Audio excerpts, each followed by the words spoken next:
સુરેન્દ્રનગર શહેર અને જિલ્લામાં ગેસ એજન્સીઓની તાજેતરની તપાસમાં પૂરતો સ્ટોક હોવાનો દાવો કરવામાં આવ્યો, પરંતુ ઓનલાઈન બુકિંગમાં સર્વર ડાઉન થવાને કારણે નાગરિકો ઘરો માટે ગેસ સિલિન્ડર સમયસર બુક કરી શક્યા નહીં। હોમ ડિલિવરી નિયમ મુજબ ચાલી રહી છે અને ડોમેસ્ટિક સિલિન્ડર પ્રાથમિકતા સાથે નાગરિકોને પહોંચાડવામાં આવી રહ્યા છે।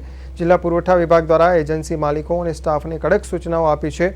વિગતવાર ચકાસણીમાં સ્ટોક રજિસ્ટર અને વિતરણ વ્યવસ્થા પણ તપાસવામાં આવી। નાગરિકો દ્વારા પૂછાયેલા પ્રશ્નો જેમ કે ઓનલાઈન બુકિંગ કેમ ન થાય પર પણ સ્પષ્ટતા કરવામાં આવી। સરકાર અને તંત્ર દાવો કરે છે કે જિલ્લામાં પૂરતો સ્ટોક છે અને કાળાબજારી અટકાવવામાં આવી રહી છે, પરંતુ નાગરિકોને પેનિક વગર જ બુકિંગ કરવાનું, ખોટી માહિતીથી દૂર રહેવાનું આગ્રહ કરવામાં આવી રહ્યો છે। આગામી દિવસોમાં આવી અચાનક તપાસની કામગીરી ચાલુ રહેશે, જેથી સામાન્ય જનતાના હકોનું રક્ષણ થઈ શકે। તંત્ર અને એજન્સી સહયોગથી ગેસ વિતરણ વધુ અસરકારક બનાવવા માટે પ્રયત્ન કરી રહ્યું છે। સાહેબ, અમે છેલ્લા 56 વર્ષથી સુરેન્દ્રનગરમાં ગેસ એજન્સીના વિતરક છીએ અને અમે ગેસ એજન્સી ચલાવીએ છીએ।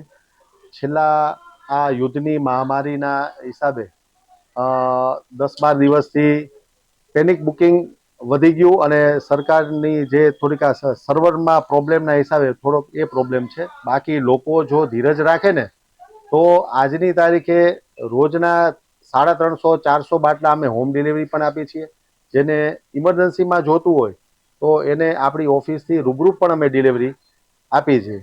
પણ લોકો ધીરજ રાખે અને જે ખોટો ધસારો ન કરે અને સહકાર આપે ને એવી જનતાને નમ્ર અપીલ છે। હું આપને જણાવવા માંગુ છું કે જિલ્લાની અંદર ખાસ કરીને અત્યારે સરકારશ્રીની સૂચના અને માનનીય કલેક્ટર સાહેબની સૂચનાથી જે એલપીજીના ડોમેસ્ટિક હાઉસહોલ્ડ સપ્લાય છે એને હાલ પ્રાધાન્ય આપવામાં આવે છે અને સાથે સાથે district nodal officer gas agency અને સાથે સાથે જિલ્લાની તમામ ગેસ એજન્સીઓને પણ સૂચના આપવામાં આવી છે કે આપ સતત જે પોતાનો નિયમિત સ્ટોક છે એ જાળવી રાખો અને લોકોને કોઈ પણ પ્રકારની હાલાકી ન પડે એ પ્રમાણે એનું વિતરણ જે છે એ જિલ્લાની અંદર સતત જળવાયેલું રહે।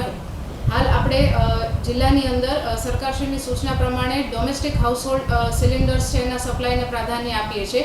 એ રીતે હું લોકોને પણ જણાવવા માંગુ છું કે એલપીજી સિલિન્ડર્સ બાબતે એવું ધ્યાને આવેલું છે જિલ્લામાં અલગ અલગ સ્થળેથી કે લોકો દ્વારા ગભરાઈને અથવા તો કોઈ પણ પ્રકારની ખોટી ભ્રામક માહિતીઓમાં આવીને કોઈ ખોટી અફવાઓ પ્રત્યે દોરાઈને લોકો તરફથી પેનિક બુકિંગ ધ્યાને આવેલું છે, એટલે કે ઉતાવળમાં આવી અને લોકો ગેરસમજમાં આવી અને પેનિક બુકિંગ કરી રહ્યા છે। તો આપ સર્વેને મારી વિનંતી છે રિફિલ માટે, એટલે કે બીજા સિલિન્ડર માટે એલિજિબલ થાવ છો 25 દિવસ પછી, ત્યારે જ આપ બીજા સિલિન્ડર માટે જે છે એ એજન્સીનો સંપર્ક કરો।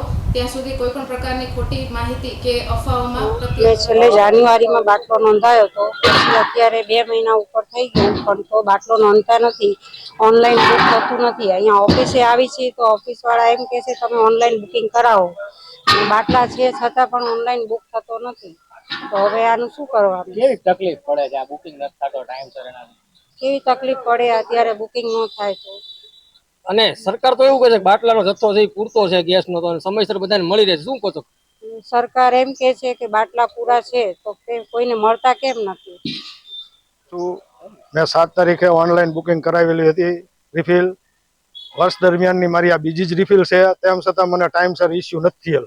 કેવી તકલીફ પડે લોકોને અત્યારે? લોકોને આના માટે કેટલી બધી તકલીફ પડે, કારણ કે મોટી ઉંમરવાળા ગેસનો બાટલો લેવા કેવી રીતે આવી શકે? સરકાર એક બાજુ કહે છે પૂરો જથ્થો છે, તો જથ્થો પૂરો હોય તો હોમ ડિલિવરી શા માટે અટકી છે? એ વહેલા યાર ટાઈમસર ઇસ્યુ થવી જોઈએ। કેવી લાઈનો લાગે છે? લાઈનો તો કલાક થાય છે, એક લાઈન ઓટીપી આવી ગયેલો તો એમ છતાં દેખાડવા માટેની 1 કલાકે ફરીને લાઈનમાં ઉભું રહેવું પડ્યું।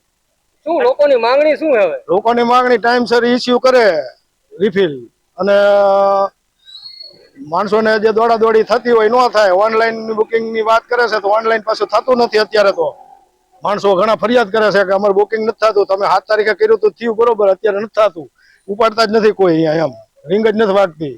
આ મોટી તકલીફ છે, એટલે ઓનલાઈન બુકિંગ ચાલુ કરે તો જ પુરવઠો છે એમ સાબિત થાય। હું લગભગ છેલ્લા 3-4 દિવસથી રોજ ઓનલાઈન બુકિંગ કરું છું, પણ હાલમાં ઓનલાઈન બુકિંગ થતું નહોતું। ત્યારે મને લાગ્યું કે અત્યારે ઓફિસે જાઉં છું, તો ઓફિસે હું અત્યારે આવ્યો તો લાંબી ભીડ જોવા મળી। સરકાર એક બાજુ એવું કહી રહી છે કે ગેસની કોઈ તકલીફ નથી, તમે જ્યારે જોઈશો ત્યારે મળશે. તો આ વચ્ચે અમે અત્યારે હાલમાં અહીંયા આવ્યા, પણ એ માયલું કશું જ છે નહીં. સરકાર જે ખોટી અફવાઓ ફેંકે છે એથી દૂર રહો. કેવી ભીડ છે અત્યારે? અત્યારે બહુ લાંબી ભીડ અત્યારે જોવા મળી રહી છે. કેટલા દિવસથી તમે સિલિન્ડર ભરાતા હતા? હું છેલ્લા 3-4 દિવસથી ઓનલાઈન બુકિંગ કરવા મથી રહ્યો છું, પણ ફોન જ લાગતા નથી. પુરવઠા વિભાગ એવું કહે છે કે સુરેન્દ્રનગરમાં પૂરતો જથ્થો હોય ગેસનો. એ ખોટી અફવાઓ છે. અત્યારે હાલમાં તમે અહીંયા પુરવઠા વિભાગને હું જાણ કરવા માંગુ છું, આપ રૂબરૂ નિરીક્ષણ કરો. જો તમે આવીને જોવો તો તમને ખબર પડશે કે લોકો કેટલા હેરાન પરેશાન થઈ રહ્યા છે. જે લોકો પાસે એક બાટલો છે એ ખૂટી ગયો છે, બચારા અત્યારે હાલમાં જાય ની ક્યાં? અંદર અત્યારે અમે ગેસના બાટલા માટે રજીસ્ટ્રેશનની નોંધણી કરવા માટે વારંવાર અમે ઓનલાઈન રજીસ્ટ્રેશન કરવાનો પ્રયત્ન કરીએ છીએ. 2-3 દિવસથી કોઈ સીધું કનેક્શન થતું જ નથી ને કપાઈ જાય છે. તો તંત્ર દ્વારા આ જે રજીસ્ટ્રેશન ન થતું હોય તેના માટે દરેક ગ્રાહકોને જાણ કરવી જોઈએ, અને રજીસ્ટ્રેશન થતું હોય તો કઈ રીતે થશે, શું થશે, અને જો યુદ્ધના કારણે જે અછત હોય તો અછતના કારણે લોકોને જાહેરાત કરવી જોઈએ અને લોકોએ ખોટી અફવાથી દૂર રહેવું જોઈએ. એવી બધી તંત્રએ જાહેરાતો કરવી જોઈએ, જેથી કરીને ગ્રાહકને એકબીજા સંગ્રહખોર કરવાની માનસિકતા રહે, એનાથી દૂર રહે. અને અત્યારે અમારે જ્યારે ગેસના બાટલા માટે રજીસ્ટ્રેશન કરવાનું હોય તો તંત્ર દ્વારા દરેક ગ્રાહકોને મેસેજ આપવો જોઈએ કે તમારે જે ગેસના બાટલાની જરૂર હોય તો આ ટાઈમની અંદર તમે રજીસ્ટ્રેશન કરી શકશો, આ તારીખે અહીંયાથી તમે ડિલિવરી લઈ શકશો. એ દરેક જાતની જાણકારી આપવી જોઈએ, જેથી કરીને લોકોને ખોટી અફવાથી દૂર રહે. અને જો સરકાર દ્વારા કહેવામાં આવે છે અછત નથી, તો શા માટે આ બધી તંત્ર દ્વારા જાણકારી કરવામાં આવતી નથી અને ગ્રાહકોને વારંવાર હેરાન કરવામાં આવે છે?